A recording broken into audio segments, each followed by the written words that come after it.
recording, so this way we can share it in the delegate chats too. All right, so we have Mimi Robson, or is it Robson or Robson?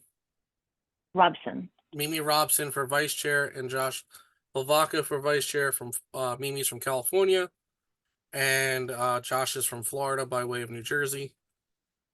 And we're gonna have Mimi go first to introduce herselves, and then Josh will go next, and then everyone in attendance can ask questions. Okay, so so for those of you that don't know me, I have been in the Libertarian Party for decades. I joined a long, long time ago, probably longer than many of you have been alive, actually.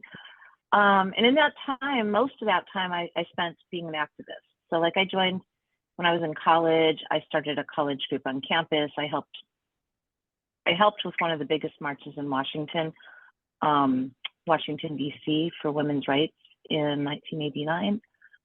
And I worked on several campaigns, including both Harry Brown campaigns. I worked on the Murrow campaign. I worked on Joe Jorgensen. I worked on both Gary Johnson campaigns.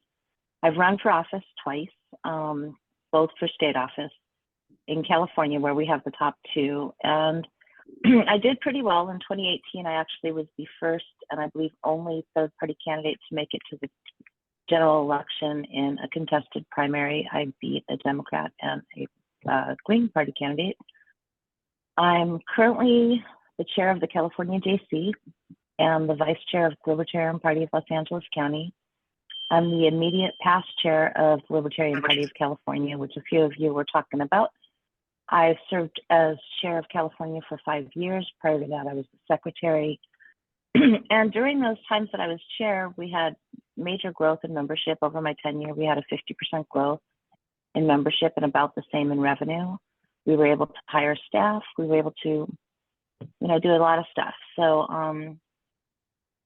I've also worked on national committees. I was on the 2018 platform committee, where I served as the secretary with Karen Carlos as the chair.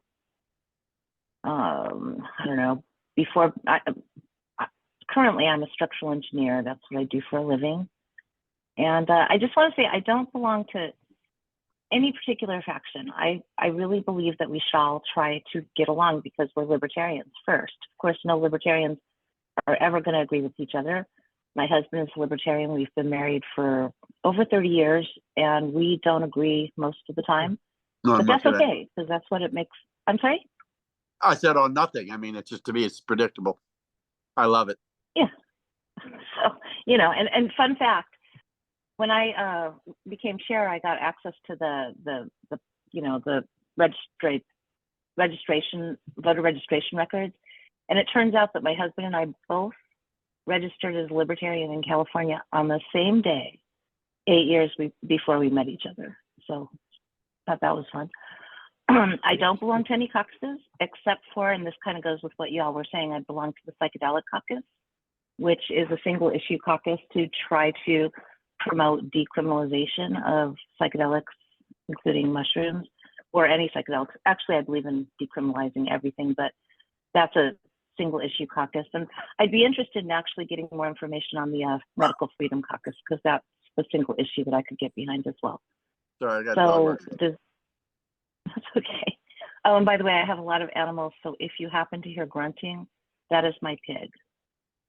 As he might get hungry during this. My daughter might be jealous if she sees her pig. Somehow I got muted. Was I muted very long? No, we heard you. Okay, because all of a sudden it gave me a thing that I was muted.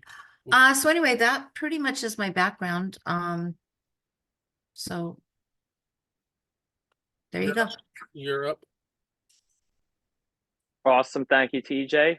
Hi, guys. For those of you who don't already know me, my name's Josh Hlavka. I am currently the chair for the Libertarian Party of Florida. I am also a former LPPA member, so I'm a little behind on my dues, but I'll probably get back to that pretty shortly. Currently the chair for the National LNC Credentials Committee, which I served on last year as a general member as well, going into Reno. Prior to me being chair for the LPF, I was the vice chair for 2 years. I'm currently running for Florida State House, as you can see by my well-placed shameless plug of a campaign sign in the background here, guys. And I'm also not caucus affiliated. Some of you do know I used to be Mises. I did leave the caucus about a year and a half ago, so I am no longer caucus affiliated. The only one I am affiliated with is the LPPA caucus, which is probably the only caucus I'm going to stay affiliated with outside of maybe the LP Pro Wrestling caucus. But thank you guys again for having me on tonight. Look forward to hearing all the questions and being able to answer everything you bring my way. And then if anyone has questions, just raise your hand. Hector, I know you're on the phone, so just shout out if you have a question. Go ahead, Allison. You're up first. All right, cool. Thank you, TJ. Well, So I'm going to guess that most people, I'm just going to start with probably, I think probably a pretty tough one, that most people were unaware until the announcement came up that Donald would be heading to the convention. And I'm just curious in leadership, because there's all of this discussion, who knows where it's going to go, about people that, especially in the chats, we've seen it. Some people are very much like, oh, this brings a lot of attention to the party, it's a good thing. And then there's a lot of people who are saying this isn't a good thing and that it's basically just taking our stage at convention. So I'm curious what your takes are on his appearance and sort of like what you think the direction of party leadership should be moving forward. Because there's no middle ground here. It seems to be basically one way or the other from what I've seen from everyone, and sort of where you fall in that. Do you want me to go first? If you want to, Mimi. If not, I'll be happy to take this one lead off. I just wanted to know. So there's several things. I guess the first question, do I think it's a good idea that Donald is there? No, I don't. I personally don't. I think it takes focus away from our candidates. And I think that it will give the impression that libertarians are what people have always thought, which is Republican light. However, it is what it is. As far as the general leadership part of this, and this is one of the things I'm running on, is that I think that right now we've got so much of a top-down governance of the party. I don't think that's good. We've got, few people making lots of decisions, and it should be made by the LNC at direction of the state affiliates and at direction of the membership base, frankly. So it is what it is at this point. I mean, it doesn't look like there's going to be something that will change the fact that Trump is there. I know lots of people have lots of different ideas of how to handle that once we get to DC. And I think that's going to all shake out when we all get there, because everybody can make any kind of plans they want for anything, except for none of that will matter, because the best laid plans go out the window once you get to someplace and people are together in person deciding what's going to happen. So I don't know what will ultimately happen there, but part of, I think your question was that a wise thing of leadership to do? I think at the very least it should have gone to the full LNC. It shouldn't have been a unilateral type of a thing.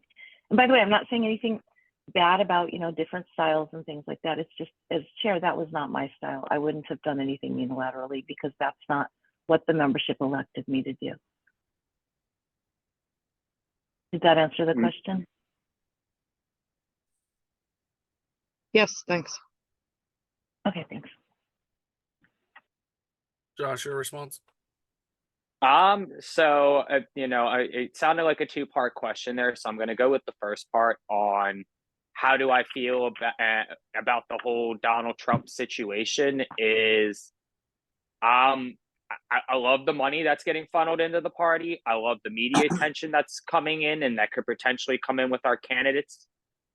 There's a lot of inherent risk, because is he even going to show up at all? And how do you control a guy who had the keys to the nuclear arsenal at one point and there was really no controlling? He's a huge, over the top, larger than life personality, and once he gets a microphone in front of him, he's going to do whatever he wants.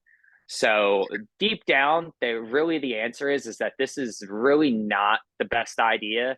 If there's no controlling him, there's no way to make sure he doesn't go off the rails and turn this into a rally. And I mean, at this point here, we're working with the hand we're dealt, not the hand we wanted to be dealt. And quite frankly, whether it's me or Mimi or any candidate right now, we're not necessarily the ones who are going to have to deal with the actual event, just the blowback of it, so to speak. So I would love it if we could get all the media attention and the money a different way without Donald Trump, if that makes sense there. So that's just kind of my take on, we shouldn't have invited him. It should have been something that had gotten voted on by the LNC, and there probably should have been a decent amount of member feedback, because who are we, who is this, inspiring to come in and want to be a libertarian and want to support our candidate? I question, who are we marketing this to? Now, as far as, what the LNC is right now and what it could be, it is just me personally. As I talk to my members all the time. That's a big thing I like, is to just get perpetual feedback. What are you guys feeling? What should we be doing? What shouldn't we be doing? What could we be doing better? It's just constant feedback. Hey, I'm completely satisfied with what you're doing here. This needs significant improvement. And a lot of what my membership is saying is that there's nothing inspiring going on in the LP. They're demotivated as a result. And we need to get back to listening to what our members want, which is kind of what I was alluding to with the Donald thing, and figure out how are we actually going to get people off the couch, out in the streets, and doing the things we need to as a political party, whether it's petitioning, whether it's fundraising, whether it's actually running as a candidate right now, because that's the most important thing we have, is time, talent, treasure, and how do we bring those things into the LP and then effectively utilize them. So it really gets back to hearing out what our members know, because one person is pretty smart, but a whole lot of people probably are a lot smarter than a singular person. So, I might have a good answer, but there might be an even better answer out there. And I feel like listening to our membership more is going to get us to a better place.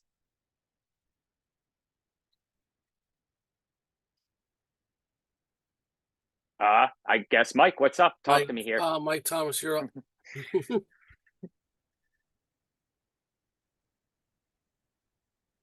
Mike, are you there? You're muted, Mike. You're muted. Mike. Michael. Thank you. Hey, can you guys please describe for us your activism and advocacy through the COVID lockdowns and mandates? Sure. So during the COVID, I'm in California, where it was probably worse than many other places. I know in Florida, it started out not good, and it got better in Texas and other states. But I was absolutely against it. I was very, I will admit, I was very disappointed that the messaging from National was not stronger on it. But during that time, I was in California lobbying lobbying our state house, our representatives at Sacramento. I was writing op-eds that were published in, 13 different papers in Southern California. It's one of the largest news groups against what they were doing. Jeff Hewitt, who was an elected supervisor in California, he and others planned an event in Sacramento where we actually protested in front of the National building during the lockdowns when we weren't supposed to be there, not wearing masks. Got a lot of media attention for that. Of course, I know that that in California, one of our affiliates, our Los Angeles County affiliate, the chair, Angela McCardle, she actually tried to do a initiative through the city of Los Angeles to overturn the mandates that the city was doing. And I was involved in that. That was her thing, though. I'm not going to try to say that I was anything that was her thing. I am a Los Angeles County member. But I think that during that, the biggest thing was just going out and trying to help businesses, which I did. I went around to businesses. There was one business here in Long Beach that they came and they actually put chains around her door so she couldn't get in because she was still opened. It was a restaurant. Then they turned off her electricity and power. So I went with her to the Home Depot to get propane grills so she could still open and serve food. I was very active because I think that was one of the biggest issues in our lifetime, well, my lifetime so far, is having people, especially here in California, just lock themselves in because the government told us to. And that was really sad, really, really sad. The good thing, though, is since then, in California, there's been a few times where they've tried to put back mask mandates and things like that. And people just ignore it now. Nobody is listening to it. So I think a lot has come from it, because I don't think it can happen again, because I don't think people, even here in California, where it's all, super progressive liberal, would do that again. So I think that during that time, I did the best I could messaging for the state, for the state party, as well as personal activism during that, to try to stop what was going on. If you could go back, what would you do differently?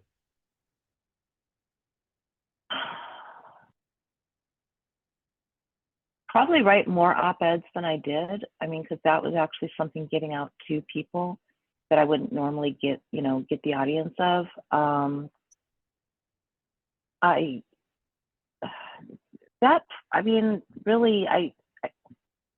will admit that during that time, I did do a lot of traveling and things like that. I went to different states. I went to different libertarian events, which was more just a personal freedom thing than anything else. So I don't know. I don't know what I would have actually done differently.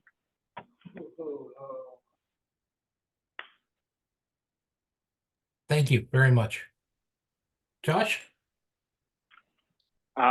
Awesome question, Mike. Thank you for asking. Kind of like Mimi alluded to, living in Florida, it was in some places a little bit easier. Now, I live in Broward County, and for those of you who don't know, that is the major Democrat stronghold in the state of Florida. We call it the People's Republic of Broward County for a reason, because it's just a communist kind of hellhole. And the mask mandates were strong down here. Businesses were shut down. People were arrested. There was sunbathers and spring breakers who were legitimately ripped off the beach and put in jail because they were too close together, not wearing masks. So, I mean, I helped organize probably one of the biggest anti-mask rallies that we had in Broward County here in 2021. Some of you have seen pictures of it on my Facebook group. I think we had over 1,500 people there, got a ton of local news coverage. And then, because the COVID tyranny was just local down here, Broward County, the major metro areas. So just out there, it was just keep pushing again.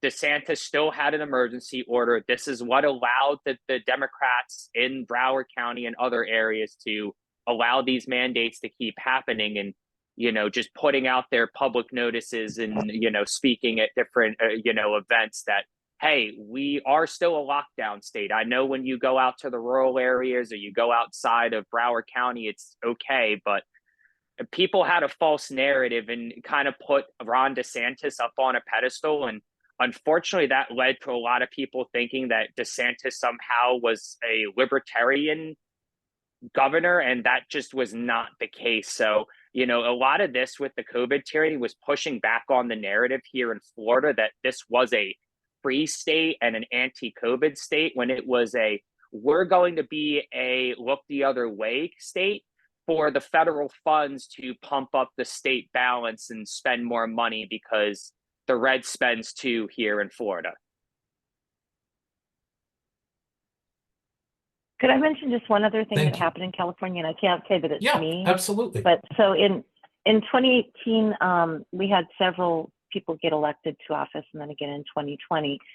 So in Hanford, California, which is in Kings County, we had at that time one libertarian on the city council. It ended up that at one point there was three, that there was a super majority. But what the city council person did there, the libertarian, is on her very first day after she was sworn in, she proposed basically a resolution of the city to say that they considered all businesses essential, therefore opening the businesses up in her, and she got that passed, opening them up in her county in direct opposition of Newsom's mandates. So I thought that was pretty cool. I can't take credit for that, although I worked really hard on her campaign. But in California, we were definitely fighting the mandates. That's more of a shout Thank out you. to somebody other than me, but yeah. Thank you, both of you. Does any other PA delegates have questions? Alpha, Mitch, Reese? I'm at work, so I'm just listening. Okay. Anyone not from PA have questions? Also just listening. I'll ask a question then. Hector from Florida. Go ahead. And then Allison, I'll get you next. Thank you. My question is really more about his vision of the party. This is kind of a multi-part, so bear with me. There's there's been there's a vision of either having a range of from all volunteer to all professional national party, and certainly there's been a lot of talk about how much messaging the national party is involved in as well, and there's a question about whether to the extent of what the organization should be doing, how it should be structured, and then of course that's one thing I wanted to just ask because it's a general question as just a member of the LNC. And then this last term, and it's typical, I suppose, there's been a lot of attrition on the board, starting with the actual elected vice chair from out of Reno, that couldn't figure out a way to, complain and not have to resign. And so there's a question about how would you, if you have disagreements with the board, or there are other people have disagreements with the actions of the board, how do you foresee that? Because it's going to happen. So how do you foresee maintaining camaraderie, peace, and focus on goals? That's it. Thank you.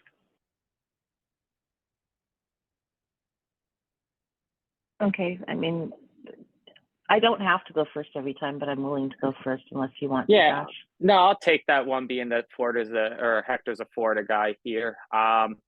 So as far as the first part of the question was, what do we want to see the LNC do, Hector? Essentially, was that the question, or do we want to go to an all professional? Or I'm going to be honest, the first part of the question was a little confusing. I understood the second part perfectly. Yeah, you nailed it. The sentiment of what I'm looking for. What's the vision of the party? What should the party be doing? Gotcha. I mean, the Libertarian Party is a partisan political party, so we should be running candidates. We should be recruiting candidates and funding candidates and advertising candidates. And when we're not doing that, advertising that we're here to run candidates and what, some major kind of halo policy points that most libertarians, I think, would be hard pressed to disagree on exactly here. So, it could be as something, this is something I've discussed in Florida, is running running billboard ads that, in areas where we actually have libertarians running to bring people in, pack the voter rolls in states where they do have to register, and where they don't, I just kind of want to focus on, hey, we just need to earn ballot access, and not earn it, because we've been chasing our tail for this for years, but actually secure ballot access.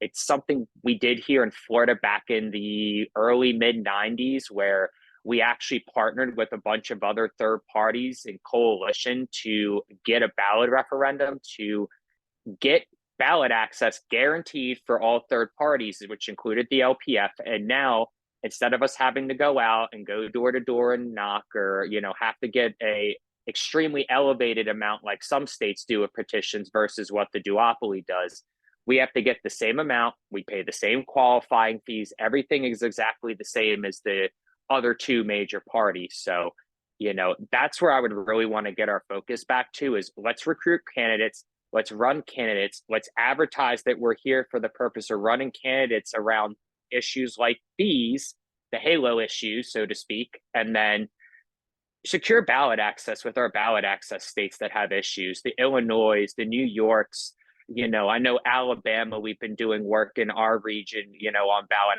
access with them at a national level. So let's find a way to secure that so we're not having to continue to chase our tail and continuously dump money into these access drives just to come in the next cycle dump even more money and then even more money because the state keeps screwing us over, changing the rules. Second part of the question, how do I deal with the personalities on the board? I already deal with this in Florida. Not everybody gets along. That's the reality. I don't want you guys to be friends, nor am I asking you to be friends. What I'm going to ask you to do is be civil, to be adults, to show up, be nice, and win.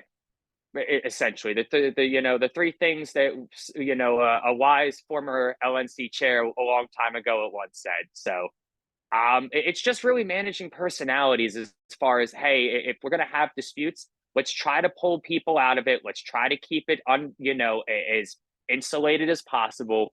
We don't need to be taking pot shots on business lists or social media. That's just childish. It's immature. We're adults here. We're professionals. I'd love to have an all professional party down the line that, hey, everybody has, everybody's on salary. We're getting paid like the big two parties, but that takes a lot of work to get there. We're nowhere close to that point. So the best thing I could offer right now in that regard is let's be good volunteers, be excellent to each other, and just be civil. Like, it's not that hard. And if you're not going to do that, okay, cool. There's ways to, reprimand and recuperate and resolve these issues. Thank you. Allison. Okay, All right, thank Allison. you. All right, I'm sorry, Mimi, you got a response. Do I get to answer that? Yep. Sorry. I'm used to you going first. All right, so well, I know. And anyways. So again, I think that the first part of the question was, what do I envision of the purpose, or what needs to happen at the national level? So I agree that we're a political party. The first and foremost thing that political parties need to do is get people elected. That's what we're here for. I take slightly a different approach than Josh, only in that I believe that what national is there to do is to be kind of the nuts and bolts of the organization, to be there to help the affiliates, because other than the presidential candidate, every election is local. Every election is either at the county level or the state level. And that's where the activism and that's where the recruitment and all of that has to happen. So what I foresee for national is to be able to provide tools to the affiliates, that then the affiliates can provide those tools to the county affiliates or the county organizations. So I believe that, like, as far as that goes, we need to have an LNC that empowers the candidate support committee, for instance, to create tools and to create outreach and to create trainings for the state affiliates so that they can start doing that work on the ground, because that's where the work needs to be done, in my opinion. Although I agree that one of the things that national has to absolutely help with is ballot access, because it would be great if we could get major party status, or at least recognized party status, in every state. In California, we've been a recognized political party since 1982, I believe. So we don't have to do anything at all to put our presidential candidates on the ballot. It just happens because we have that status. And then, of course, because we're top two, everybody has exactly the same rules, no matter what party they are, to get on the ballot otherwise. But in each state, we need to look at that. Like states like New York and Illinois, we need to help empower those states. We need to be there for them to help them get that ballot access, to help them create those really good candidates that can then, like in New York, get the percentage required to get the ballot access. So I believe that just generally, not even necessarily in terms of candidates, what the national party is supposed to do is they're supposed to be there as a board of directors for a national political party. And this kind of will go into the second part of the question. People on a board don't need to like each other. People on a board don't need to be friends. They don't need to be besties at all. But the whole purpose of elected boards is that those people then get together in meetings through a deliberative process.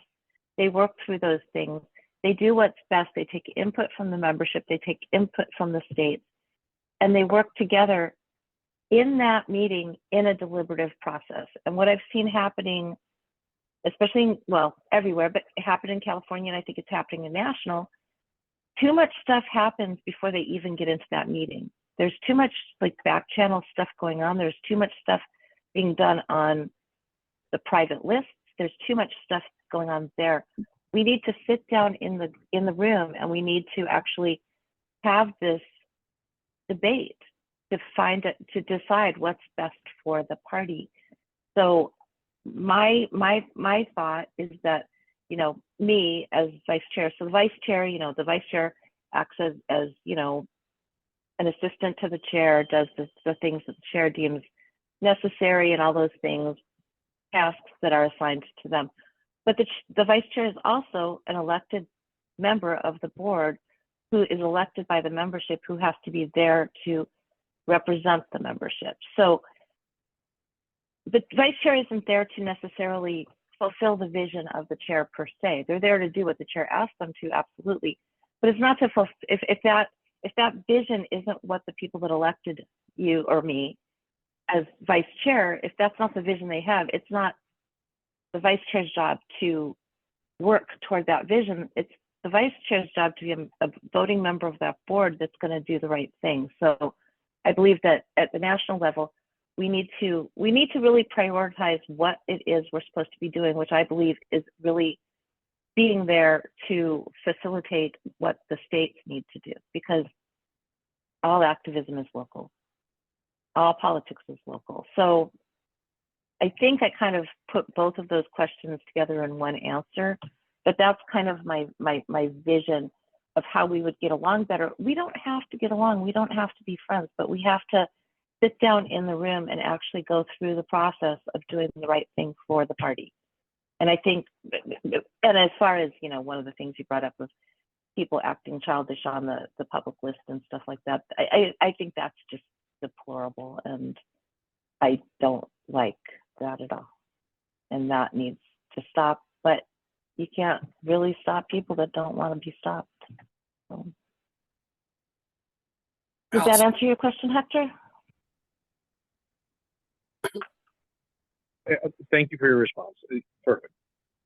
Allison, if you can Alpha go ahead of you because he hasn't asked one yet. Well, I was about to log off. Oh, go ahead. So Go if ahead. Alpha Go ahead. doesn't. You're good. Okay. You had your hand up. Yeah. I'll keep it. Yeah.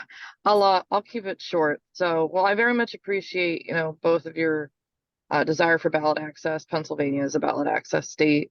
The rules are different, obviously, from the major parties to us, and we have minor party status here in Pennsylvania. Shout out to Eric Gerhardt in the 22 Senate race for that. But my thing really comes down to leadership, and I think a lot of it is willingness to be transparent. I'm also, as a lot of people know, like, I don't really take any offense to Abraham Lincoln as one of the few libertarians, I think, that has that mentality. But he had to deal with a team of rivals.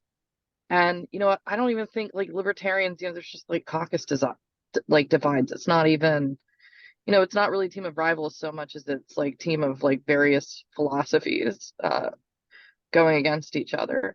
So I was happy to hear the responses on the last question. I just want to ask one simple question here. On that basis about transparency. You know, I'm a manager, I've been in management at my company, well, the company I work for a very long time. And I always believe that if you treat people like adults, that's how they're going to respond. If you treat people like kids, they're going to act like kids. So I believe that adults deserve transparency and leadership. And I know some things have to go through executive session, especially when it has to do with staff and contracts, but most other things usually don't. And I just wanted to hear sort of your commitment to keeping leadership transparent with the members, because I think it would go a long way. And then that's it. Okay, so I'll go ahead and answer that one first this time. I think I said right at the beginning, I believe in transparency. I do not believe that all of the executive sessions that have happened over the last several years, and by the way, this happened not just in the last 2 years, it happened post and pre, we know. A lot of stuff was happening in executive session, and the policy manual is really clear. There's only very few things, like you said, things to do with, like, you know, staff issues, contracts, things like that, that can go into executive session. And luckily in our bylaws, it does, or in our policy manual, it says votes can't happen in executive session, but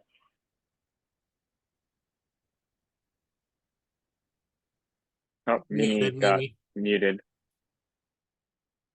Keeps doing that. I don't touch it, and it then all of a sudden mutes. So anyways, so yeah, so I believe that we absolutely can't do that. There's one other thing that I'm just going to throw in there as far as this question, which isn't exactly the question, is I don't believe at this point it's necessary for the LNC to have a executive committee, right? So right now you've got your LNC and then you've got this executive committee that can have these meetings. The original reason for the executive committee was when we used to have only in-person meetings, right? And we weren't allowed to have the electronic meetings, or we couldn't have those. So the executive committee could meet in between on things of, super importance right this second. And then that would have to be ratified by the LNC. That's not necessary any longer. We can have meetings very quickly, and we can get rid of the executive committee, which is, I think, where a lot of these executive sessions are happening, and they're happening with not even allowing the rest of the LNC in, even though they're acting on behalf of the LNC because it's a subcommittee of the LNC. I think that committee should be gone. It only exists in the policy manual. It wouldn't require a bylaws amendment. And we could then put in the policy manual that when there's something that's an emergency, they could meet the LNC could meet just as quickly as the executive committee can right now. And I think that would also do a lot toward transparency, because then you'd have the entire LNC. And again, it wouldn't just be the very few people on that subcommittee going into executive session. And I think that would lead to far more transparency in the party. And I'm done. All right, awesome there. So I guess I will go ahead here. So I mean, I definitely agree with that there. As a state party chair myself, I do have to lead occasionally an executive session. And personally, the only time I find any kind of executive session discussion warranted is discussing campaign strategy, or any time we're going to be discussing an individual personally where that information could be personally or professionally damaging to them if it got out there, which it usually does anyway. But I like to protect people's reputations as best I can, because just because you have a political disagreement doesn't mean you have to drag somebody through the mud. But at the end of the day, I think I've held maybe one executive session in my entire time as chair. We've been maybe 3 or 4 in the 5 years I've been on the EC. So it's not something that should be common. It should be very rare. There's a reason why the business list is public, is that these kinds of discussions should be going on. And I can only speak to what I've already do. And pretty much all of our officer, EC, and Florida communications, they're all transparent. We have a Discord server where any member who's part of that can see anything we're discussing, whether it's an agreement or a disagreement. We're open to sharing any emails. Obviously, with the LNC, we have a business list. So as long as we minimize the utilization of any private lists that are going on, because I do know there are some committees or whatnot that require that, there's just no real need.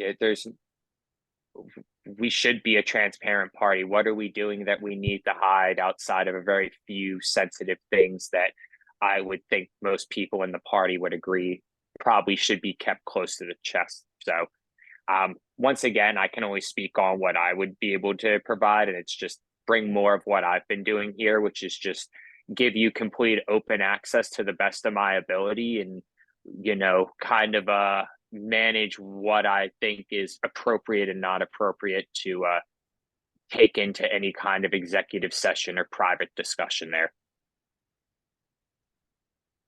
All right, thank you both. I'm going to log off. Josh, I'll see you on credentials tomorrow night. Hey, and Mimi, it was great Thanks, Allison. hearing from you. You guys in Washington. Oh, thank you so much. Mark, you're up. Okay. First of all, thanks to the LPPA for doing this. Very great questions, good back and forth. Really appreciate it. So this is kind of for both of you. And I can start with Josh, and it's kind of the same question for both of you. So obviously, if a certain set of election scenarios takes place for LNC officers, we could have our national chair and vice chair both hailing from the same state, right? And I'm speaking of Mr. Nikela, who's running, and he's from Florida.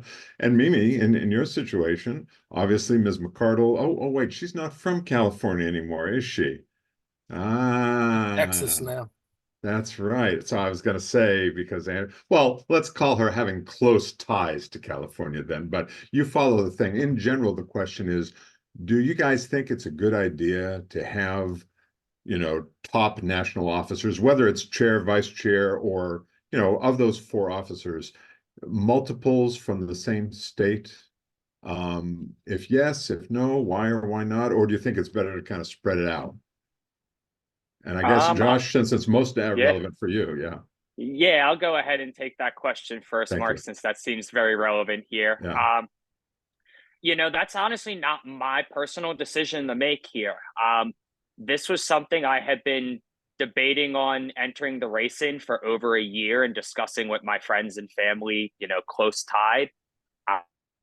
Stephen kind of surprised me coming into the race a little bit there because I knew he was running for at large originally, and that was what I thought he was going to be doing. So, like I said, it's not really my decision whether I like it or not. The delegates are going to make a decision there, and if they feel that that's what is best for the party, far be it from me to tell what should be considered the highest authority in the LP is the national convention delegation what is right or wrong. At the end of the day, it's our delegates' decision. There's going to be hundreds, if not over 1,000 members who are coming in for the specific purpose of making these decisions there. And I'm just one man and one vote. So, I mean, if the delegates decide they want to have me and Stephen together and have a little mini LP Florida, we were really successful as a team.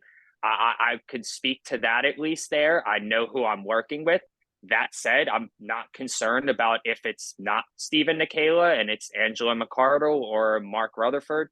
I feel like I can work with any of the chair candidates currently. If another chair candidate comes in, I think I can work with them too. I'm a pretty reasonable person. As long as you want to work with me, I'm going to come and work with you, and we'll meet in the middle, figure out what, hey, what's the chair's strengths, what your weakness is, where is there synergy between us, and kind of run with the ball as best we can and play off each other's strengths. So I kind of know Stevens already. We've done this before, so to speak, so it makes it a little easier, but that's not my decision to make. If the delegates want Josh Hlavka and Stephen Nikela to be vice chair and chair, I'm going to have to run with that. If the delegates decide they want Josh Hlavka and somebody else, guess what? I'm still going to have to run with it. So I play the hand I'm dealt, not the hand I want to be dealt. And I'm super comfortable that was with the question. What if it was your druthers? What would the hand you'd want to be dealt? Do you think it's a good idea to have that kind of concentration? I guess was the ultimate question. I know it's the delegates' decision.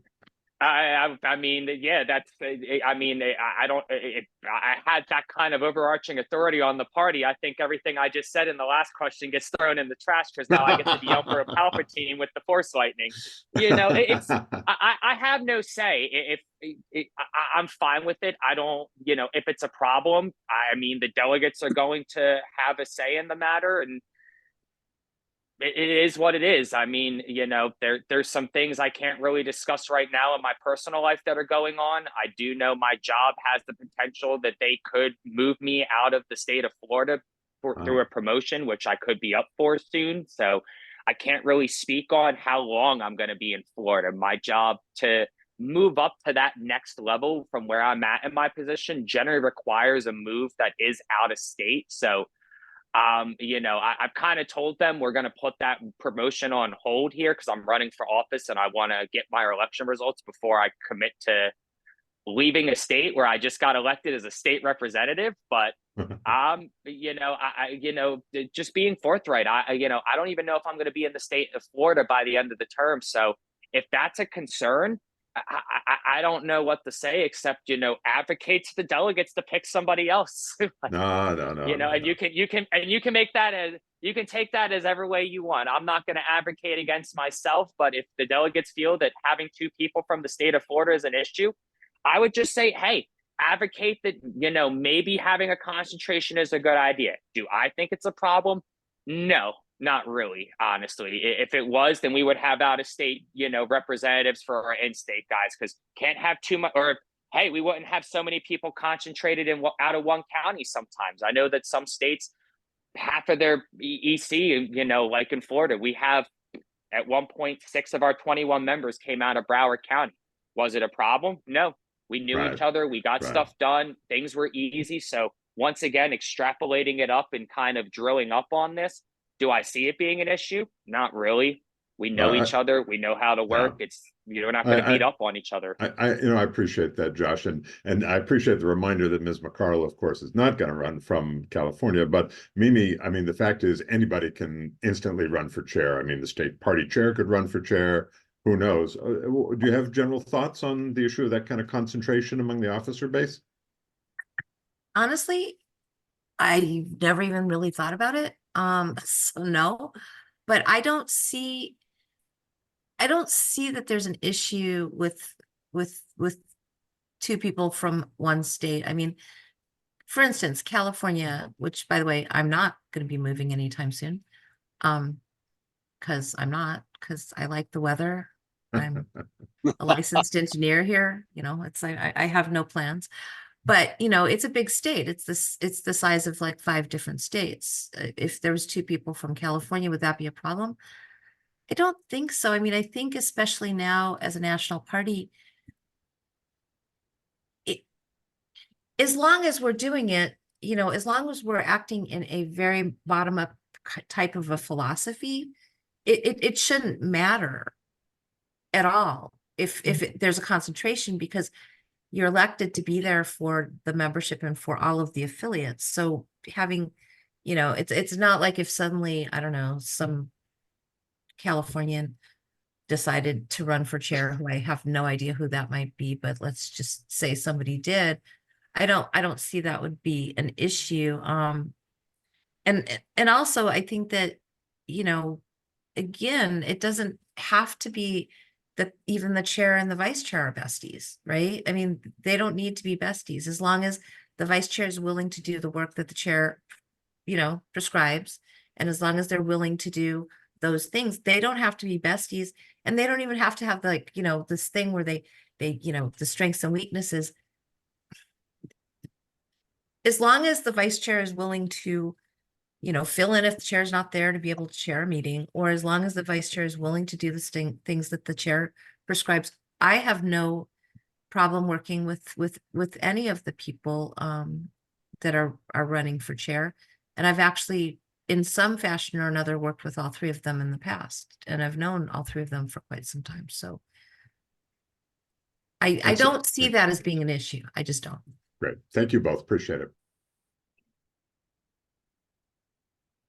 Alpha, you're up. No, he's not. I'm up. No, Alpha then Jay. Alpha had to stand up before. I thought I was. I thought I was muted. I was being a smart ass. Sorry.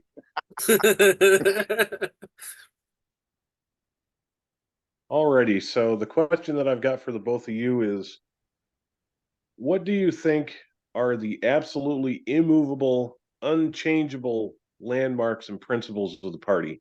Things that absolutely cannot, under any circumstances, ever be changed. Wow. Okay. So, well, the statement of principles, that absolutely can never be changed. And frankly, it won't, because we will never have 7/8 of all of the delegates that are that are credentialed into the national convention changing those, because it's just not going to happen. I believe in our platform. I accept, you know, I believe in our platform. I don't like the idea of it changing. I will be completely frank here. I didn't like the changes, or should I say the deletions from last year, from 2 years ago. because I believed in both of those things. Yes, the platform can change over time, but I think that the key principles of our party are the statement of principles, where we believe that people, the best society is voluntary and cooperative. The best way for people to live in peace is through harmony. The best way to do that is not with government holding a gun to your head. That is just absolutely not. I believe that our statement of principles says that very, very clearly. And so I think that, the non-aggression principle, don't hurt me, don't take my stuff, I won't hurt you, I won't take your stuff. I think that the fact that bodily autonomy, you should be able to do with your body as you see fit, so long as it doesn't hurt somebody else. I think these things, fruits of your labor, you should be entitled to the fruits of your labor. You should decide where charitably to put those fruits. Bradley? Okay, so anyway, He didn't realize he wasn't muted. Go ahead. That's okay. So, did that, I mean, is that pretty much where you were going with the question, or were you going for something more specific?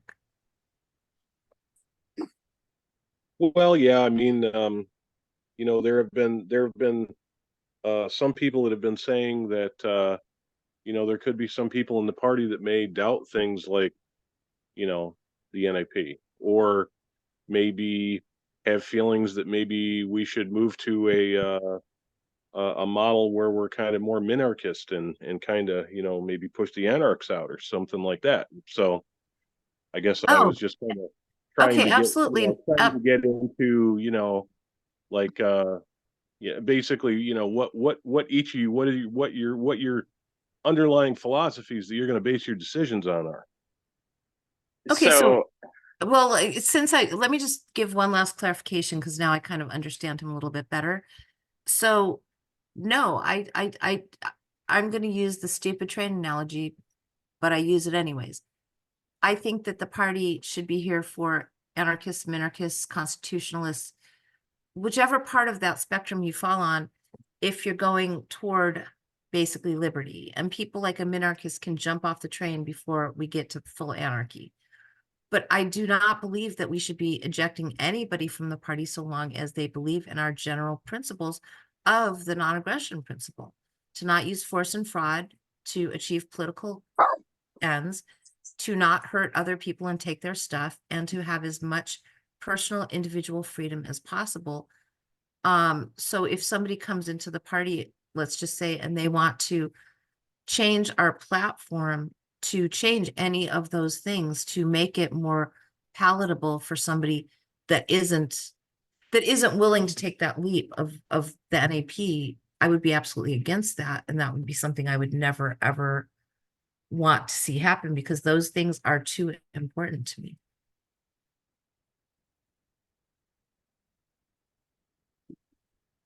So I think now I'm done. Awesome. Alpha, thanks for the question. What it sounds like, if I drill it down, is that what you're really asking is, do we support the Dallas Accord or not?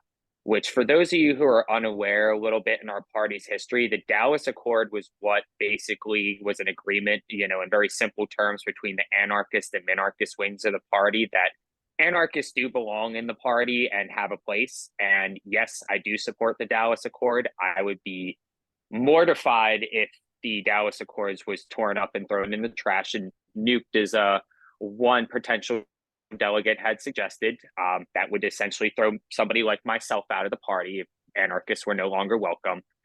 To answer the question, though, of what I think are the major principles of the party that we should be around, agree with Mimi. If there was, by some miracle, a 7/8 vote that could get 7/8 of 1,000 libertarians to agree on the same thing at the same time, I'd be more shocked than that than getting rid of the principles. But that's our halo right there at the end of the day. Outside of the statement of principles and the non-aggression principle in its whole, sound money, anti-war, consent, bodily autonomy, these are all things that, are stuff that's, once again, like I said, halo items. I don't think that, same thing with the Second Amendment. I don't think that there's many people who are going to in a libertarian circle, whether you're a minarchist or an anarchist, argue about these principal points. Now, it's really more of how far do we want to go on those points there. So, I mean, yes, that can be a discussion, but once again, sound money, being anti-war, consent just in general for, you know, whatever you're doing, bodily autonomy, those are all things that, once again, I think every libertarian believes in. I don't think you're going to find one that says, no, I don't believe in bodily autonomy, or I don't believe in, you know, a person's right to possess a firearm or own a firearm or a weapon. You know, these are things that we should be talking about and being comfortable with, but talking about and being comfortable with in a way that we can look reasonable with the general public when we are talking to them. Jay, Good you're answer, Josh. yeah, very good Thank answer, you. both of you. All right, I'm up. Are you ready? Okay. I think we all agree on these highline issues. I mean, this is what makes us libertarians.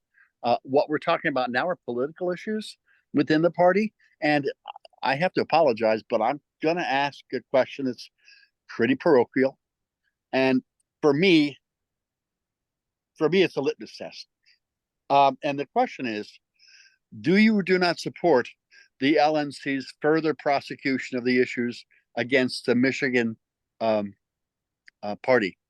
The problems around Michigan. Are you willing to have the LNC step away, or do you think that they have a role in that?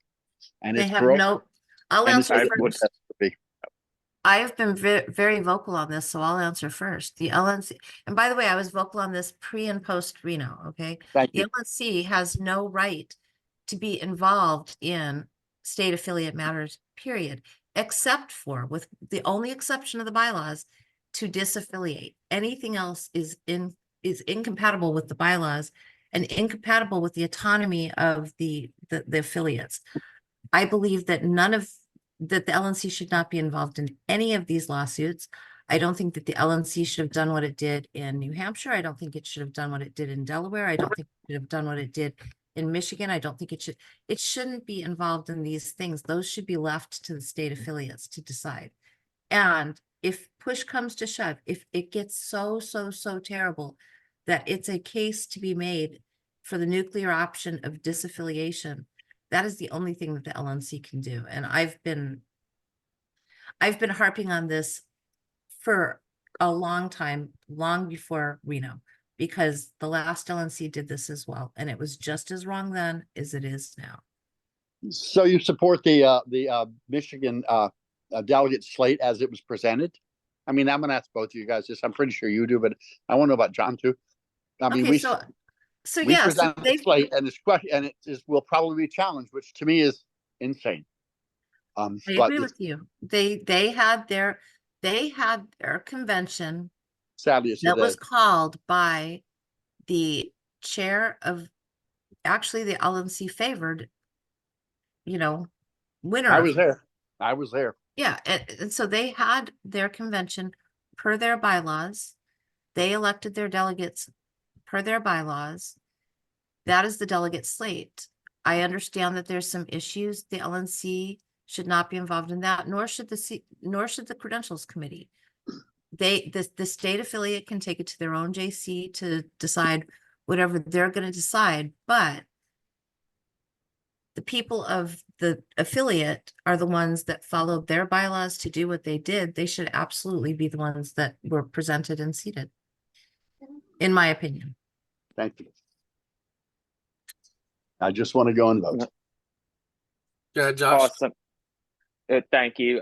Awesome question, Jay. I'm going to come out as well that I am not in support of the LNC lawsuit. I was against it leading into their vote as well, and I had made that known during public comment. I honestly think we should take it even further than ending the vote. And if we're going to actually be the party of principle, we need to get rid of the intellectual property that is actually the root of this lawsuit. The reason the LNC, to the best of my knowledge, is suing is over intellectual property. And this isn't the only state it's happening in, if my understanding is correct.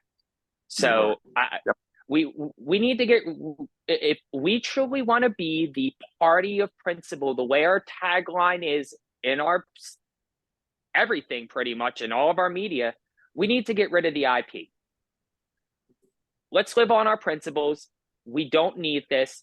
And just as well, we shouldn't have never gotten into this lawsuit. There was a whole litany of other things that the LP could have offered that didn't include lawyers. There was mediation where they could have potentially offered to both of the factions in Michigan to try and find a middle ground.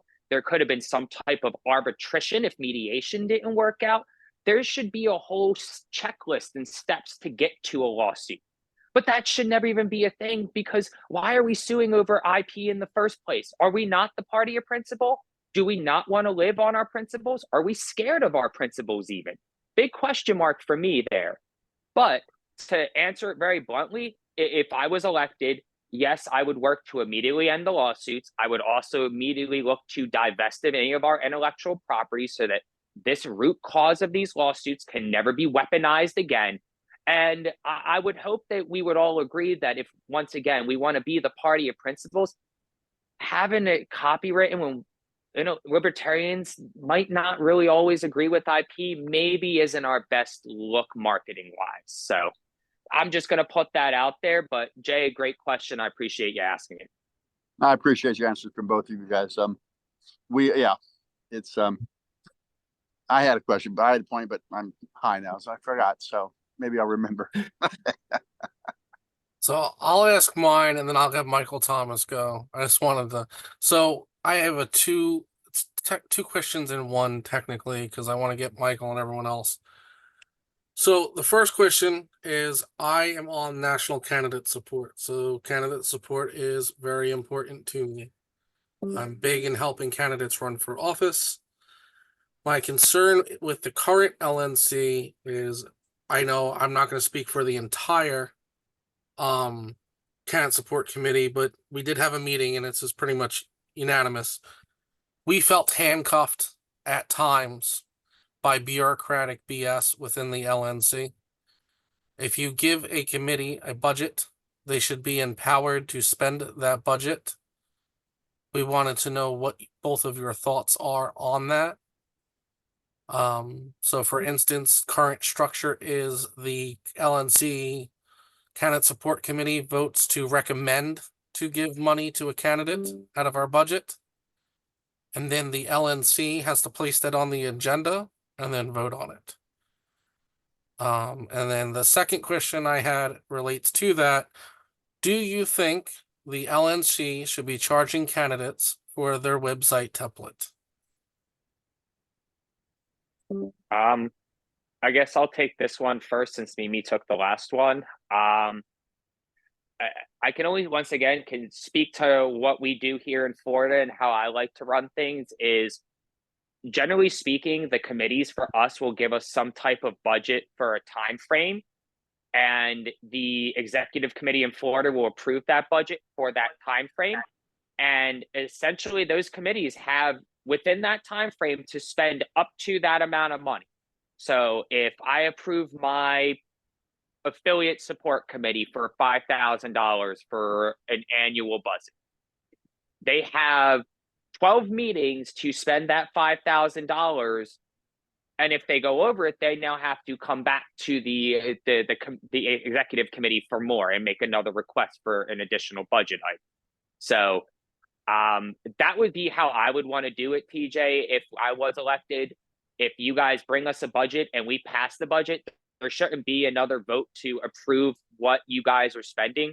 We elect you or appoint you guys with the intent that we trust you to do the job and do it well. And, you know, there's also the ability to remove you from committees if you aren't doing a good job or aren't being good stewards of our donor money. So I just don't see the need to like treat you like children when you're adults and should be treated like adults. As far as should the LNC be charging candidates for templates for their website, that's horrible. My state, every candidate, if you once you're filed, we give you a free website through Nation Builder that we pay for, that we manage, that we set up for you, we help you maintain. So that I would want to do the same thing for candidates. If they come to us at National and they're like, hey, I need a website, I'm not going to ask you for $500, $60, $10 for a website. We got a whole bunch of volunteers that are excited and motivated to do this for you. Let's let them do what they do and, you know, show off their work. Why not? Well, why are we making our candidates pay for it? Is it running for office expensive enough without having them pay? Yeah, it's $100 currently in the store. Well, $100, doesn't matter what the number is. We should be doing it for free. It doesn't cost us anything except time and talent. And if we have volunteers who are motivated and willing to do the work, why are we charging for it? And if we are charging, why are these volunteers not getting friggin' paid for it? Just saying. Yep. Mimi, your turn. Okay, so yeah, I agree. But I think absolutely, you've got a candidate support committee that should be empowered to spend the budget. I would go further and say that, like in California, we have a candidate support committee that actually we have a separate fund for fundraising for that candidate support committee, and that money goes directly. It's segregated. It goes directly into the candidate support committee. Many people will give money directly to candidate support. It doesn't even need to come through national, although it could also come through national. I mean, meaning the LNC portion. But I believe that that is one of the things that most of our membership cares about more than a lot of other things. And some people, they're not giving money necessarily to the party because they don't know where it's going to be spent. And I'm going to just go back to that other one. It might be spent on lawsuits. If we had a segregated fund for just candidate support, I think that probably more money would be going into candidate support. As far as charging for something like a website, which again is just a matter of putting I'm sorry, I looked at the chat real quick, of you know, giving them the template or even giving them the hosting. I think that that's something that should be up to the candidate support committee to determine. And if that's something that they want to do for free, that's funded with whatever it costs by the funding that the candidate support committee has, they should have that ability. Again, they're put into that committee to do the thing, right? We shouldn't be micromanaging them. We should be letting them do that thing. Same thing with, I believe that they're charging the candidates for voter gravity as well, aren't they? Mm-hmm. And that should absolutely not be the case. So right now, I will tell you with voter gravity, the only reason why the candidates are charged getting a discounted rate at 50%, if we wanted to make it free, we wouldn't have the finances to do it. So we're paying, I think it's either 3 or 4, 3,500. It's one of those two. I have the contract somewhere in my folders, but we're paying $3,000 a month. They can opt out at any time. It's a month-to-month contract. And the candidates get 50% off the price of voter gravity for that amount. Now, in some states, it's cheaper than 50%. Like the entire state of Delaware and Rhode Island is $50 because they're tiny. But the entire state of Pennsylvania, California, Texas, Florida, all those big delegate states, they're $200 a month. So, and by the way, it's getting very close to me being out of time. I'm just gonna throw that out there really quickly. But again, I know that before we had voter gravity in the last iteration of the LNC, they had, I believe, e-canvassing, which was also a tool. I think that tools that we offer, we should try to make them as, and if it's, you know, if it's something that is not being able to be funded right now, okay, I get that. But I still think that we should be providing the tools to the states and to the candidates to do what they need to do. And I think that we should be fundraising more for candidate support to do that sort of thing directly. And I think that people would actually contribute directly to that to provide this. So I think that it would be something that they should be able to do. And I'm getting a little distracted just because of the time. But hopefully that answers. And I know you and I have talked about that a bit off here as well, TJ. So hopefully I was able to. Oh yeah. I'll give Michael Thomas one last question before Mimi has to go, and we'll let Mimi answer first. I'm good, thank you. Okay. Then Jay, do you want to ask your question and then before Mimi has to go? Yeah, actually, it's more of a it's a yes or no question, so it's kind of easy. And now, and it's about opinions and the politics of what's going about to happen, because I didn't go to Reno. I mean, I was not elected in a very, very, very, very odd situation in Michigan, and shit happens. But I'm going now, and I'm just wondering, if you were a betting person, each one of you, would you take the proposition that the Mises Caucus will have more or less than half of the convention votes, the delegates? It's just an opinion. You have no idea. I'm just curious. I don't have a yes or no answer, because it really depends on who. Everything happens for those who show up, right? Sure, we get So that. Yeah. whoever's going to be doing this, you have to get the Who's best. motivated? I am optimistic that we are going to have a majority of people at that convention that actually are sick of the fighting and will actually work together. I'm very optimistic about that, because I've seen that happen in California. You know, we've had caucus wars as well, but in California at the convention, we came together, and on a couple things, we actually voted unanimously for things that were supposed to be controversial. I doubt that's going to happen at national. I really do. I don't think we're going to have unanimous consent, but I think it's possible. So I'm not going to say Mises, not Mises. I'm going to say I'm really optimistic that this convention is going to surprise us, that it goes better than we thought it was going to go. If that's at all an answer. Yeah, it's a guess. I mean, you guys have opinions, and maybe you know more people than I do, maybe you don't. But it's a guess. So I mean, that'll get you off the phone. John, what do you think? I mean, how much can I say, being on the credentials committee and being a former organizer who knows a lot of current and prior Mises people? Yeah, I mean, honestly, I see a lot of familiar names. It's like this every year when people come to convention. I'll put it like this: if you've been to one national convention, it's usually an anomaly if you don't don't attend at least 2 or 3 more within like a 10-year period. So, what do I think? Don't know.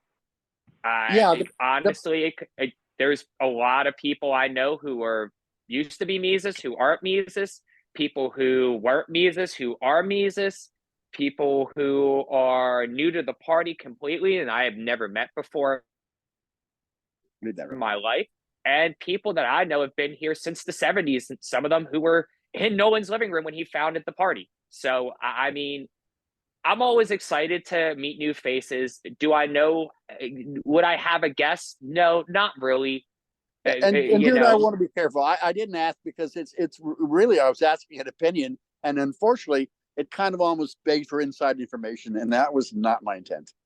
So, I mean, no, I understand. I'm just, hey, we asked about transparency about 15, 20 minutes ago.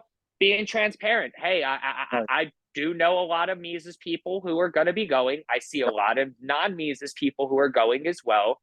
I know a lot of probably outside of a very small minority, everybody's going to generally tend to get along even with the disagreements. Most of the people I see on the list are pretty. I'm happy to hear that, but I guess in some ways I was asking the betting question. I mean, would you or would you not take the bet? I would not take the bet there. That's a bet that could go either way, and I don't take coin flip bets. My risk here, I'll take a little risk, but not that much. Yeah. I was gonna say, I've watched one friend lose $40,000 on my couch in one night. I'm careful with gambling. Oh, on his phone? Yep. Online gambling's a hell of a drug, ladies and gentlemen. That's a different world. I will, if you see me at convention, ask about the $40,000 couch at my brother's house. See most of you people. I'm going to wander around and try to meet everybody I can, because I've been voting and giving forever. But this whole mess recently has got me motivated. You are all Whether you all like it or not, you people are gonna have to see me when you get the convention on when you check in. Oh yeah, good. And if not me, you're gonna see, or at least one of my committee members. But you're Your gonna have to minions. check in. You or your minions in the credentials committee. Okay, I'll be there. Don't. That's not nice. Allison's a wonderful person, and I she's don't doing a even- great job as secretary. Oh, By the way, And that Brit- was more like a and so is Brittany too. meant meanly. Brittany's been It doing a wasn't- great job as well. It wasn't meant meanly. I'm The whole sorry. No, yeah, I'm just taking the time now to just talk about how great the committee's been doing there and kind of give them a little rah-rah. Because I think it's you really know, going to be hard. I really think they're going to have a really hard job, and I really appreciate the work they have to do. So I do want to say that I wouldn't want to be dealing with the forces they may have to be dealing with, and the absolute need to be to have integrity. And I know they all will. We're libertarians, but yeah, but so where I'm going, and I hope you appreciate it because I appreciate you guys. So thank you. I it's appreciate a hard job. So I'll be there to say hello at some point. And thank you. I'll be there to say thank you in person. So Thank you, Jay. So anyway, question. Brittany is You wanna take it? actually dealing with the kids. So she told me that she had one question that she wanted asked. What is, and I know Mimi hopped off because she had to go to her other thing. So I guess you're gonna get it, Josh. She wants to I'm in. know, what do you plan to do to help stop the infighting within the Libertarian Party? I mean, sometimes, unfortunately, and I think I forget who mentioned it, is that it comes back to something I had to say to my delegates when I was chairing the 2022 Florida convention. Is we had a little bit of a dispute over, I had offered a 15-20 minute recess. I had given them an exact time. Everybody was like, oh, you shouldn't give them an exact time. You should give a time frame. People might be late, blah, blah, blah. And gaveling the meeting, I looked right at this person and told them, look, I can treat you guys like adults because that's what you are. And if you act like children, I can absolutely treat you like children too. What would you prefer? The gentleman who questioned it said, I would like to be treated like an adult. I'm an adult. I said, okay, then 1:30 is when we come back to order. Pay attention to your phone, act like an adult. Don't. That gentleman came back late. Guess who got treated like a child? This is sometimes what you got to do, unfortunately, is you have to take people, to the side privately and, have that conversation with them. Not everybody's going to get along, but I've worked in corporate environments and, managing personalities as a supervisor in a professional environment for over 15 years. I've had employees who didn't get along with each other, who had issues, and we still were able to run really successful business, mainly for the fact that we managed the personalities, we managed the conflict, we found out, okay, where is the actual issues? And just, hey, how can we resolve them? Sometimes they're not resolvable. Okay, well, what can we do to mitigate what's going on here?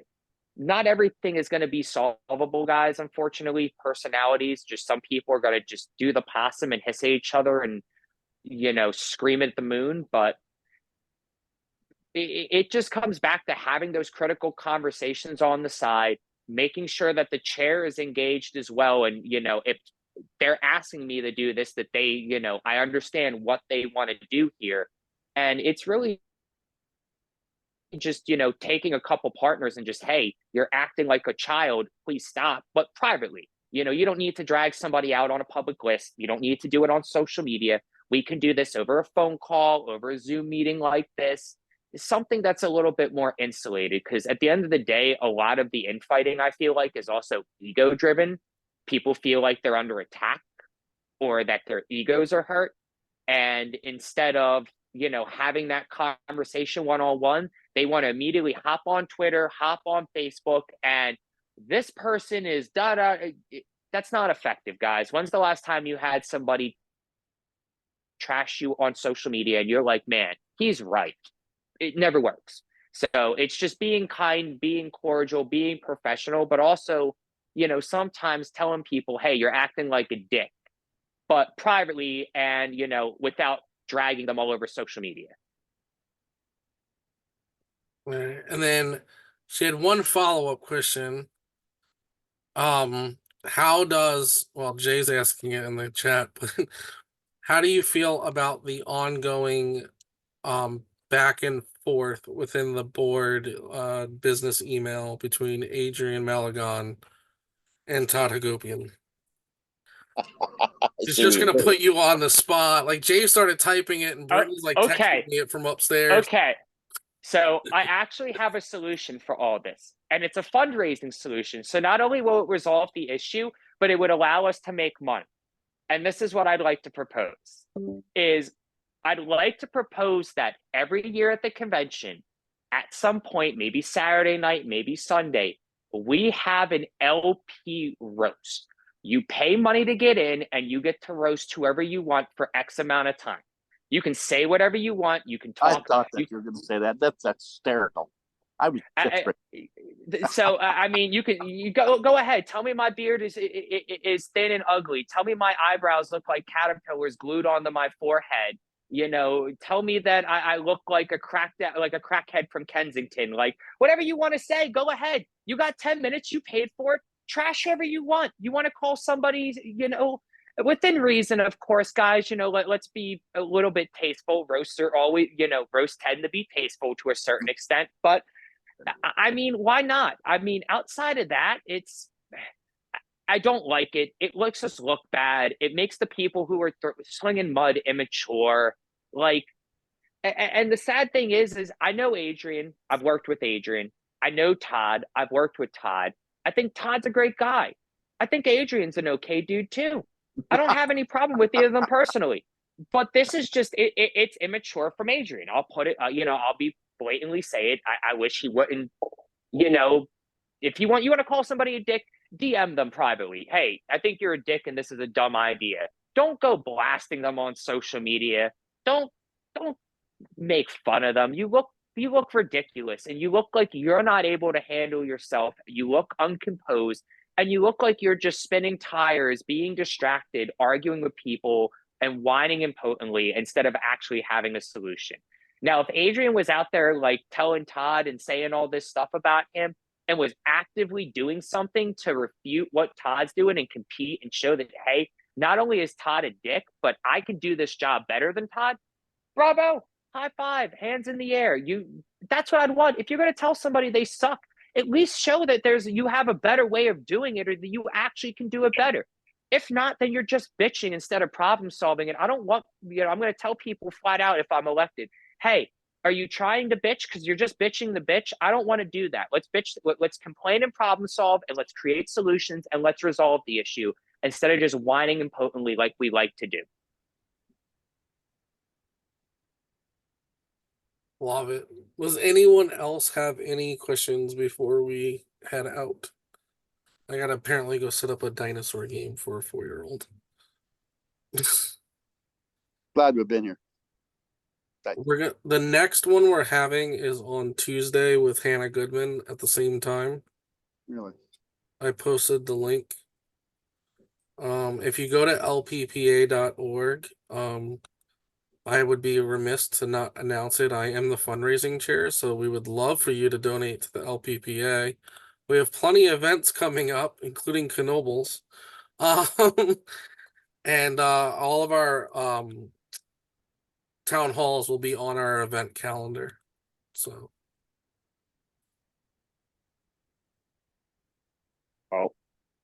Thank you guys for. Yes, you guys have an event calendar. Yeah, we actually do. So it's under Get Involved under events. I think the only one that's not up there yet is Mark Rutherford's. I might have added him. I have to just confirm the time in our email with him.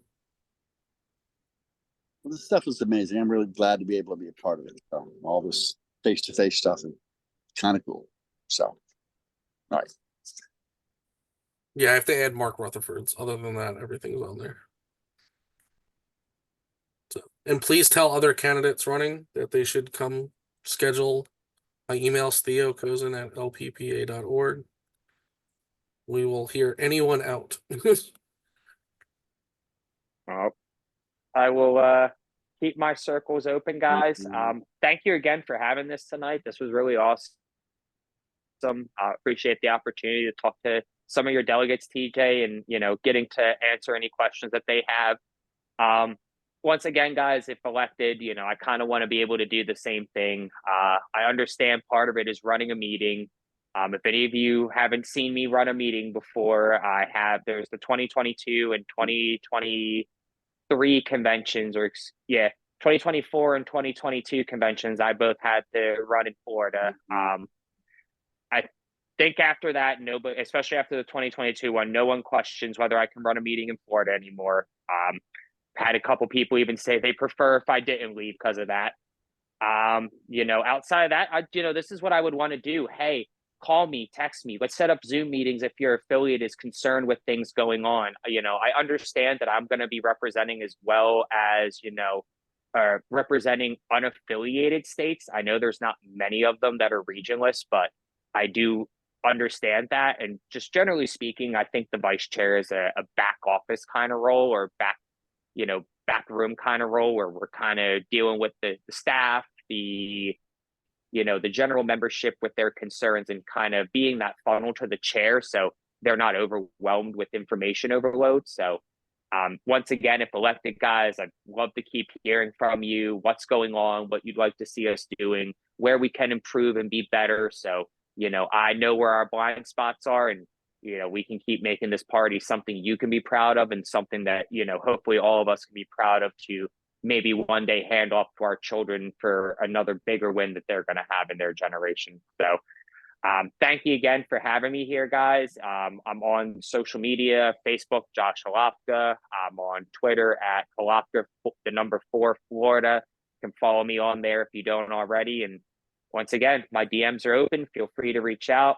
Let me know what you think if you have any further questions. And I appreciate everybody's time tonight. You could have been anywhere in the world right now, but you were here with me, and it really means a lot.